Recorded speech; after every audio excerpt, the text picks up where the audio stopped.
सगळ्यांचं लक्ष लागून राहिलेल्या राफेल विमान खरेदी करारावरील अहवाल कॅगनं संसदेत सादर केलाय। यूपीए सरकारच्या करारापेक्षा मोदी सरकारचा करार स्वस्त असल्याचा अहवालात दावा करण्यात आलाय। राफेल विमान खरेदीत सरकारला फायदा झाल्याचं अहवालात म्हटलंय। सरकारी तिजोरीला 17.8% फायदा झाल्याचं कॅगच्या अहवालात निष्पन्न झालंय। 141 पानांच्या कॅगच्या अहवालात 32 पानांमध्ये राफेल करारावर भाष्य करण्यात आलं। यात 126 विमानांच्या तुलनेत 36 विमानांची खरेदी स्वस्त झाल्याचं नमूद आहे। तर यूपीएच्या करारापेक्षा एनडीएचा करार हा 2.8% स्वस्त असल्याचं अहवालात म्हटलंय। राहुल विरोधी काँग्रेस अध्यक्ष राहुल गांधी राफेल विरोधात काँग्रेस अध्यक्ष राहुल गांधी, सोनिया गांधी आणि काँग्रेसचे सगळे खासदार पंतप्रधान मोदींविरोधात घोषणाबाजी करतायत। संसद भवनाबाहेरील मोदींविरोधात घोषणाबाजी करत त्यांना टार्गेट करण्यात आलंय।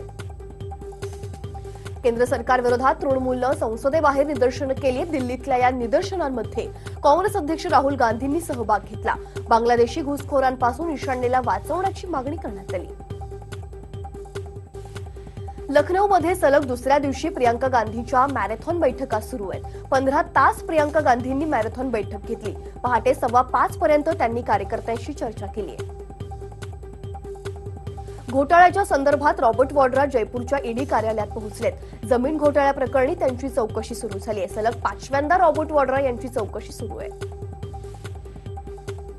16व्या लोकसभेच्या शेवटच्या अधिवेशनाचा आजचा शेवटचा दिवस। पुढील लोकसभेमध्ये आपण परत येऊ की नाही हाच प्रश्न बहुतांश खासदारांच्या मनात आहे। आज त्यांना लोकसभेमध्ये प्रवेश करण्याची शेवटची संधी असेल। कोरेगाव भीमा हिंसाचार प्रकरणी राज्य सरकारला सर्वोच्च न्यायालयानं दिलासा दिलाय। सुरेंद्र गडलिंगसह इतरांना जामीन द्यायला नकार आहे। न्यायमूर्ती सुरेंद्र कौल यांच्या खंडपीठानं हा निर्णय दिलाय। शरद पवार यांनी उद्या राष्ट्रवादीच्या नेत्यांची बैठक बोलावली आहे। या बैठकीत अजित पवार, जयंत पाटील, सुनील तटकरेंसह सर्व वरिष्ठ नेते हजर राहणार आहेत। लोकसभा निवडणूक आणि महाआघाडीच्या रणनीतीबाबत चर्चा होईल, तर संभाव्य उमेदवारांबाबतची चाचपणी बैठकीत होईल। नवी मुंबईमध्ये राष्ट्रवादी काँग्रेसच्या नेत्यांची बैठक सुरू आहे। या बैठकीत ठाण्याच्या उमेदवार निश्चित करण्यात येईल, तर गणेश नाईकांना उतरवलं जाण्याची शक्यता आहे। आंध्र प्रदेशचे मुख्यमंत्री एन चंद्राबाबू नायडू यांनी केलेल्या उपोषणावेळी शिवसेना खासदार संजय राऊतांनी उपस्थिती दिली आणि त्यामुळे भाजपनं शिवसेनेवर टीका केली होती। त्यावरून जळणाऱ्यांनो जळत रहा असं म्हणत शिवसेनेनं भाजपला वाकुलं दाखवण्याचं काम केलंय। मराठी टक्का जरी घसरत असला तरी आपण मुख्यमंत्री फडणवीसांच्या नेतृत्वाखाली तो परत वाढवण्याचा प्रयत्न करू असं वक्तव्य केलंय केंद्रीय सामाजिक न्याय राज्यमंत्री रामदास आठवले यांनी। डोंबिवलीतल्या आरपीआयचे शहर अध्यक्ष अंकुश गायकवाडांच्या कार्यालय उद्घाटनाप्रसंगी ते बोलत होते। मिड दक्षिण मध्य मुंबईत शिवसेनेच्या कोट्यातील जागेतून निवडणूक लढवण्यास उत्सुक आहे अशी इच्छा त्यांनी व्यक्त केली आहे। तसंच शरद पवार जर लोकसभा निवडणूक लढवतील तर मला आनंदच असल्याचं आठवले म्हणतात। महापालिकेच्या 100 कोटींच्या ई टेंडर घोटाळ्यात 63 अधिकारी दोषी आहेत असं समोर येत आहे। या घोटाळ्यात अतिरिक्त आयुक्तांच्या दोषींमध्ये समावेश असल्याचं बोललं जात आहे।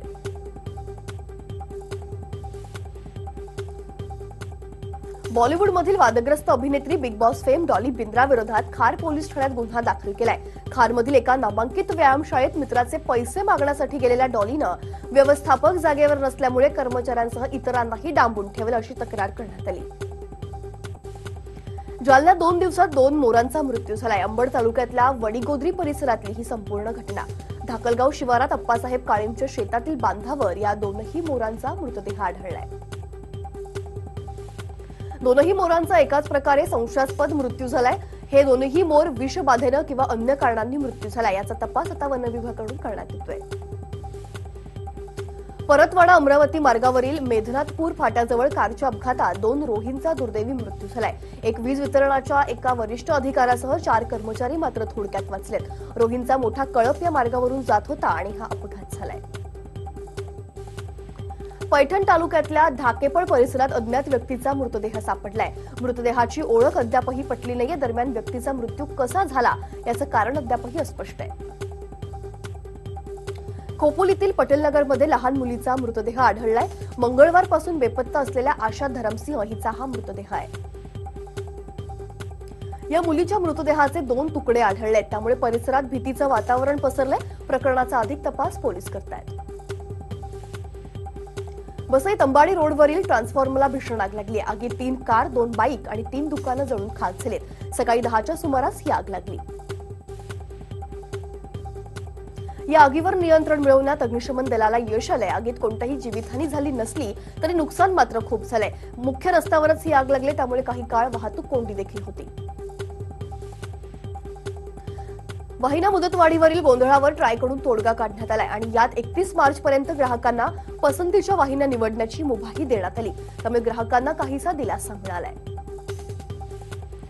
दादर स्थानकात पान खाऊन मुलींच्या अंगावर थुंकण्याचा गलिच्छ प्रकार समोर आला. कुर्ल्याला ऑफिसला जात असताना ही घटना घडली. बोरिवलीच्या हिना शहानं ट्विटरच्या माध्यमातून हा सगळा प्रकार उघड केलाय. पालघरच्या डहाणू आणि तलासरीमध्ये पुन्हा भूकंपाचे धक्के बसलेत. पहाटे 4 वाजल्यापासून आतापर्यंत 4 धक्के बसलेत. त्यामुळे नागरिकांमध्ये भीतीचं वातावरण पसरलंय. मुंबईला पाणीपुरवठा होणाऱ्या 7 धरणांमधून पाणीपुरवठा होणाऱ्या तलावांमध्ये 44% जलसाठा शिल्लक आहे. गतवर्षीच्या तुलनेत हा जलसाठा तब्बल 2 लाख दशलक्ष लिटरनं कमी झालाय. तलावातील राखीव जलसाठ्यावरच आता महापालिकेची मदार आहे. परिणामी उन्हाळ्यात मुंबईत पाणी प्रश्न पेटण्याची चिन्ह आहेत. यंदा परतीच्या पावसानं दगा दिलाय. त्यामुळे तलावांमध्ये 93% जलसाठा जमा झालाय. ही तफावत वाढून आता 15% जलसाठा कमी झालाय. 15 नोव्हेंबर 2018 पासून मुंबईत 10% पाणी कपात लागू करण्यात आली आहे. मात्र गेल्या 3 महिन्यात तलावांची पातळी खालावली आहे. सध्या केवळ 44.68% जलसाठा शिल्लक आहे. पाणी पुरवठ्यासाठी कोणताही पर्यायी स्रोत नाहीये. त्यामुळे महापालिकेची मदार आता राखीव जलसाठ्यांवर आहे. नेहमीच वादाच्या भोवऱ्यात असणारे आणि केळापूरचे भाजप आमदार राजू तोडसाम पुन्हा एकदा चर्चेत आलेत. घरगुती कारणामुळे राजू तोडसाम यांच्या 2 बायकांमध्ये कडाक्याचं भांडण झालंय. पांढरकवडा शहरातील वाय पॉइंट परिसरात झालेला हा वाद पर्यवसान हाणामारीपर्यंत गेला. आज आमदार राजू तोडसाम यांचा काल वाढदिवस होता आणि त्याच निमित्तानं कबड्डीचे सामने होते. या निमित्तानं सगळे लोक पांढरकवडा इथे एकत्रही जमले होते. राजू तोडसाम हे आपली पहिली पत्नी असताना गेल्या काही वर्षापासून दुसरी पत्नी असलेल्या प्रिया नामक भाजपच्या महिला नेत्यासोबत राहत आहेत. सार्वजनिक तोडसाम यांना पहिल्या पत्नीला घटस्फोट न देता दुसरा संसार थाटला होता आणि याच विषयावरून दोघींमध्ये कडाक्याचं भांडण झालं आणि अर्थातच हाणामारी झाली. मावळ लोकसभा मतदारसंघाचे शिवसेना खासदार श्रीरंग बारणे यांच्या संभाव्य उमेदवारीला चक्क भाजप पदाधिकाऱ्यांनीच उघडपणे विरोध केलाय. त्यामुळे युती होण्याआधीच या मतदारसंघात भाजप आणि सेना नेत्यांमध्ये चिखलफेक सुरू झाली. मावळ लोकसभेच्या निर्मितीपासूनच हा मतदारसंघ शिवसेनेच्या ताब्यात राहिलाय. मात्र आता सेनेच्या या अभेद गडाला त्यांच्याच मित्र पक्षानं म्हणजेच भाजपनं सुरुंग लावलाय. पिंपरी चिंचवडमधील भाजपच्या स्थानिक पदाधिकाऱ्यांनी खासदार बारणेंच्या संभाव्य उमेदवारीला बेधडक विरोध केला. मोदी सरकारनं जाहीर केलेलं 10% सवर्ण आरक्षण मंगळवारपासून महाराष्ट्रात लागू करण्यात आलंय. तसा GR देखील सरकारनं काढला. मराठा समाजाला मात्र या आरक्षणाचा लाभ मिळणार नाहीये. तसंच अल्पसंख्याक संस्थांमध्येही सवर्ण आरक्षण लागू नसेल. काही दिवसांपूर्वीच मोदी सरकारनं सवर्णातील गरिबांसाठी 10% आरक्षणाची घोषणा केली. त्यावर गल्लीपासून दिल्लीपर्यंत चर्चा झाली. काही राज्यांनी हे आरक्षण तातडीनं लागूही केलंय. त्यानंतर कालपासून हे आरक्षण महाराष्ट्रात लागू झालंय. ज्यांचं उत्पन्न 8 लाखापर्यंत आणि त्यांनाच याचा लाभ मिळेल. दुष्काळग्रस्तांच्या मदतीसाठी महाराष्ट्र आकस्मिकता निधीच्या मर्यादेत 2000 कोटी रुपयांची तात्पुरत्या स्वरूपातील वाढ करण्यात आली. ही रक्कम दुष्काळग्रस्तांच्या खात्यात जमा करण्यासाठी कार्यवाही सुरू करण्याचे आदेश दिलेले आहेत. राज्यावर यंदा दुष्काळाचं संकट ओढावलंय. 151 तालुक्यात दुष्काळ आहे. मंगळवारी राज्य मंत्रिमंडळाच्या बैठकीत दुष्काळग्रस्तांसाठी हा महत्त्वाचा निर्णय घेण्यात आलाय. कोल्हापुरात वंचित बहुजन आघाडीची पहिली सभा मंगळवारी पार पडली आणि या पहिल्याच सभेत प्रकाश आंबेडकरांनी दोन्ही काँग्रेसवर दबाव वाढवण्याचा प्रयत्न केला. याच सभेत त्यांनी लोकसभेसाठी 6 उमेदवारांची नावं जाहीर केलीत. त्यामुळे आता दोन्ही काँग्रेस नेमकं काय करणार याकडे सगळ्यांचं लक्ष लागलंय. यावेळी बोलताना आंबेडकर म्हणाले, ज्या जागा जाहीर केल्या नाहीत त्या ठिकाणी अजूनही तडजोड होऊ शकते. मात्र काँग्रेस RSS विरोधात लढण्यास तयार आहे का हेही त्यांनी आधी स्पष्ट करावं. मुंबईत भाजप कार्यक्रमात मुख्यमंत्र्यांनी शरद पवारांवर टीका केली आणि त्याला प्रत्युत्तर दिलेलं आहे धनंजय मुंडेंनी. भाजपचे कधी काही 2च खासदार होते हे सीएम यांनी विसरू नये. बेडूक कितीही फुगला तरी बैल होत नाही हे सीएम यांनी लक्षात ठेवावं अशा शब्दात धनंजय मुंडेंनी प्रत्युत्तर दिलंय. मनसेला आघाडीमध्ये घ्यावं की घेऊ नये यावरून काँग्रेस आणि राष्ट्रवादीमध्ये संभ्रमावस्था कायम आहे आणि त्यातच माजी उपमुख्यमंत्री आणि राष्ट्रवादी काँग्रेसचे नेते अजित पवार यांनी आगामी निवडणुकीत मनसेनं आघाडीसोबत यावं असं आवाहन केलं। त्यामुळे मनसे आणि काँग्रेस राष्ट्रवादी आघाडीमध्ये सहभागी होणार का याबाबत पुन्हा एकदा चर्चा रंगली आहे। आगामी निवडणुकीत मोदी सरकार विरोधातील मतविभाजन टाळणं गरजेचं आहे आणि हे मतविभाजन टाळण्यासाठी सेक्युलर विचार मान्य असलेल्या समविचारी पक्षांनी एकत्र येणं आवश्यक आहे आणि त्याचसाठी मनसेनं आघाडीसोबत यावं असं मला वाटतं। त्याचसोबत शेतकरी नेते राजू शेट्टींची मनधरणीही सुरू आहे असं अजित पवार म्हणतात। युवासेना प्रमुख आदित्य ठाकरे गेल्या 2 दिवसापासून उस्मानाबाद जिल्ह्यात दुष्काळ पाहणी दौऱ्यावर आहेत। शेतकरी महिलांना शिलाई मशीनसह काही गावांना पिण्याच्या पाण्याच्या टाक्यांचं त्यांनी वाटप केलंय। पाण्याच्या टाक्यांसोबत त्यात पाणीही देणार असल्याचं यावेळी आदित्य ठाकरे यांनी म्हटलंय। ज्या शेतकऱ्यांनी दुष्काळाला कंटाळून आत्महत्या केल्या अशा कुटुंबांना उस्मानाबादी शेळ्यांचं वाटप करण्यात आलं। तसंच शिवसेना तुमच्या पाठीशी खंबीरपणे उभी आहे असा विश्वास आदित्य ठाकरेंनी यावेळी आत्महत्याग्रस्त कुटुंबांना दिलाय। 2 दिवसांच्या मराठवाडा दौऱ्यानंतर आदित्य ठाकरेंनी सोलापूर जिल्ह्यातल्या मोहोळ आणि माढा तालुक्यातल्या दुष्काळाची पाहणी केली। नंतर त्यांनी माढा इथं जनावरांसाठी 2 ट्रक पशुखाद्य 200 प्लास्टिक टाक्यांचं शेतकऱ्यांना मोफत वाटप केलंय। रायगडमध्ये आमदार सुरेश लाड यांनी मध्यरात्री 3 वाजता उपोषण सोडलं। मंजूर झालेल्या रस्त्याची कामं न झाल्यामुळे आमदार सुरेश लाड कर्जतच्या टिळक चौकात उपोषणाला बसले। सुनील तटकरे यांच्यासह शेकडो कार्यकर्त्यांनी कर्जतमध्ये धाव घेतली। महसूल मंत्री चंद्रकांत पाटलांशी संपर्क साधला असता त्वरित काम करण्याचं आश्वासन दिल्यानंतर लाड यांनी उपोषण मागे घेतलंय। कृषी विभागाकडून देण्यात येणारे खतं बियाणं परवाना देण्यासाठी अधिकाऱ्यांकडून भ्रष्टाचार केला जात असल्याचा आरोप करत तुपकर यांनी आंदोलनाला सुरुवात केली। पुण्यातील कृषी आयुक्तांच्या कार्यालयासमोर स्वाभिमानीचे रविकांत तुपकरांनी आंदोलन सुरू केलंय। कृषी राज्य मंत्र्यांकडून मोठ्या प्रमाणात भ्रष्टाचार झाल्याचा थेट आरोप तुपकरांनी केलाय। मुंबईसह राज्यात मेरा परिवार भाजप परिवार या मोहिमेची सुरुवात करण्यात आली। भाजपचे सर्व सदस्य त्यांच्या घरी भाजपचा झेंडा लावून मेरा परिवार भाजप परिवार या योजनेची सुरुवात करणार असल्याचं पंकजा मुंडे म्हणतात आणि पुढील 15 दिवस हे अभियान सुरू असेल। मुंबईतला मराठी टक्का घसरल्यानं साहित्यिक क्षेत्रातील मान्यवरांनी चिंतेची बाब व्यक्त केली आहे। मुंबईत जर अशीच परिस्थिती राहिली तर महाराष्ट्राचा मुख्यमंत्री हिंदी भाषिक होईल असा धोक्याचा इशारा 91व्या मराठी साहित्य संमेलनाचे अध्यक्ष लक्ष्मीकांत देशमुख यांनी दिलाय।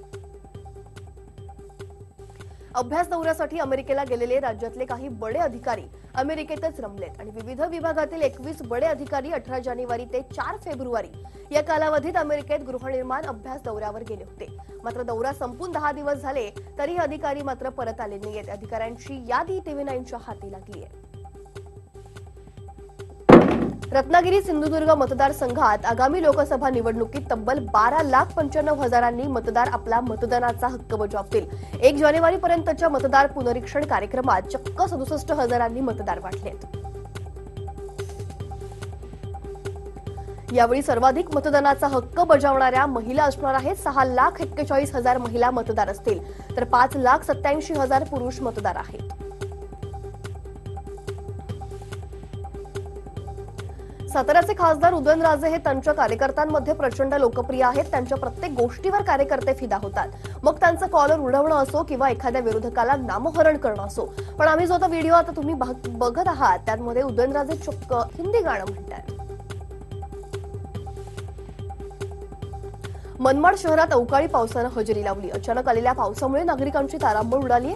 पावसामुळे शहराचा वीज पुरवठाही खंडित झाला। तसंच अवकाळी पावसाचा फटका कांद्यासोबत द्राक्षांनाही बसलाय। नारायण राणे यांनी जुहू येथे CRZ2चं उल्लंघन करून अनधिकृतपणे 7 मजल्यांचा अधीश नावाचा अनधिकृत बांधलेला बंगल्याची तक्रार RTI कार्यकर्ते प्रदीप भालेकरांनी पालिकेत केली। मात्र मागील 1 वर्षापासून यावर कुठलीही कारवाई नव्हती।